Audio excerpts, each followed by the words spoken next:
to the single ladies. This week on Seven Little Johnstons, it was Valentine's Day, which gave us some romantic dates, girl bonding, and one big conversation. But first, Trent went to an eye doctor to help get to the root of his vertigo, and he found out he has a condition that could be part of the cause of his blurred vision. There's a weakened spot in your cornea. It's almost like a balloon. You know, if you take a balloon and kind of push on it, how to pooch out in an area, that's basically what you've got there, just kind of pushing out, causing your vision to be very distorted. When he came back home to update the family, Amber was busy watching Leighton, one of the many responsibilities she's been balancing lately. You know, I'm pulled in 5 different directions with Leighton and the other kids, and I'm having to take on a lot of additional responsibility that I was not planning on. It definitely puts strain when you're trying to finish your clinical internship and still be a parent to the rest of your children and be a wife. Overwhelming is an understatement. Knowing how much has been on Amber's plate, Trent decided to do something special for her for Valentine's Day. And he wanted to make sure all of the guys in the family had plans for their girlfriends too. Jonah, Alex, and Bryce, I know that they have not made any plans in concrete. So it's important to sit down and remind them all these girls in our family are busy and they're special girls and we need to do something special for them. He gathered them in the garage to discuss their ideas, ranging from elaborate to sweet and simple. Bryce went sentimental for his, getting some clay for Leighton to make a footprint, and him and Liz to make a memory. The gift that Bryce got for, Leighton and I for Valentine's Day was super sweet. It is something that we will keep forever for her to remember her first Valentine's Day. You wanna see? Are you not happy? Look. Leighton was clearly ready for her nap, and Bryce had already tried to sweetly calm her down. What are you doing? What are you doing, girl? You not having a good time? I'll hold her a lot and try to calm her down, like whenever she's, doing stuff. Just play with her. You just play with her. Because sometimes, sadly, she don't want me, or she don't want Lolly or Bappa, and we put her in his arms, and then she's... Yeah. For his V-Day, Alex had a virtual date with Allie, who lives in Ohio. He sent her a pizza and some conversation hearts, and they had fun making sentences out of the candy. All right, mine says, miss you, rock star, call me, LOL.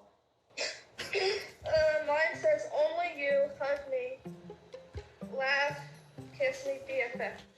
Alex also talked to Allie about his prom, but it looks like she won't be able to go because she has a banquet that same night. She missed it last year to come to my prom, but she can't really miss it 2 years in a row, which is understandable. Do you have the date for the banquet yet? April 20th, I think. Yeah, it's on the same day. Dang it. Man, that sucks, but I understand.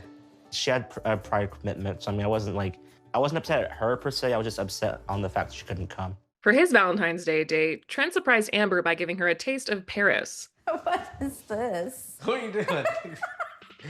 I'm getting home from school and I walk into the kitchen and I was like, what?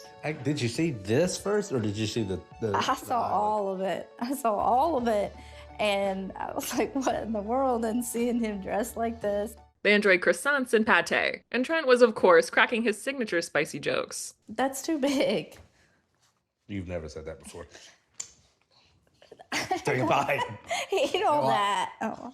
Yeah. No, you just take the tip. Stop. That is so inappropriate.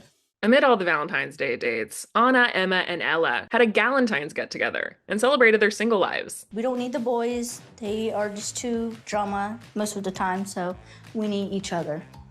These are so cute. A chocolate boyfriend is a perfect boyfriend because they give us no trouble. They just lay there.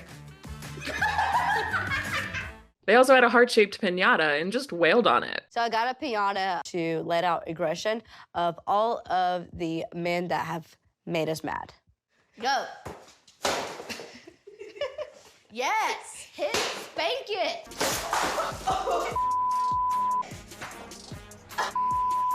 That's how you do it.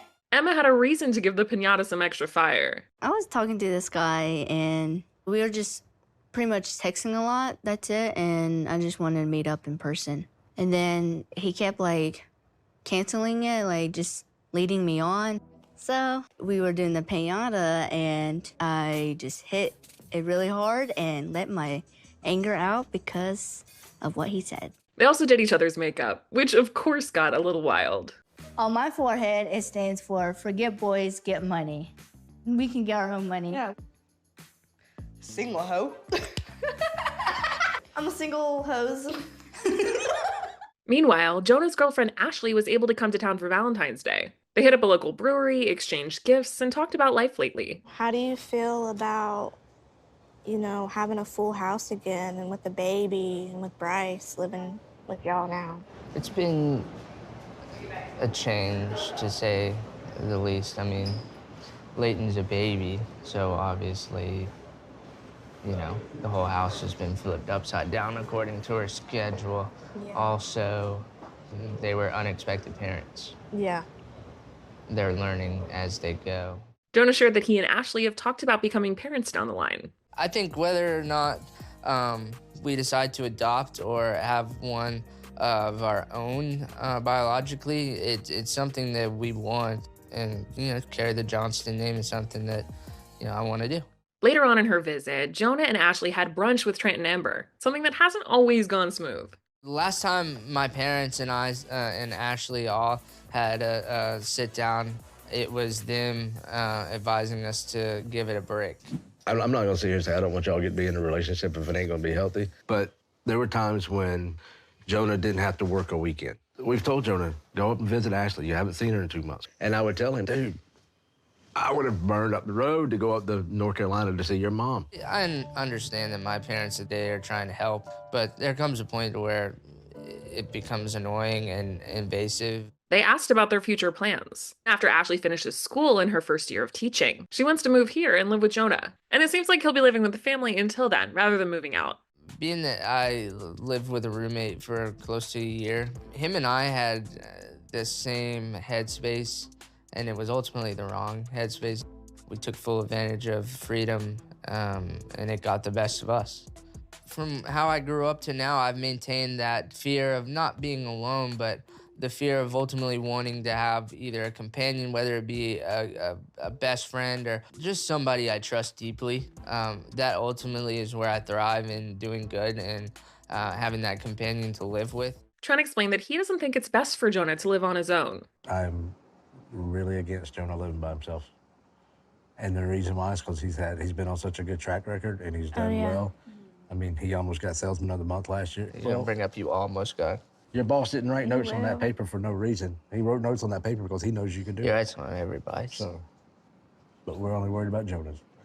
So, True. You got to be worried about other people if you want to get Salesman of the Month. Which one is it? I'm worried about you. I'm not worried about you. I'm on your team.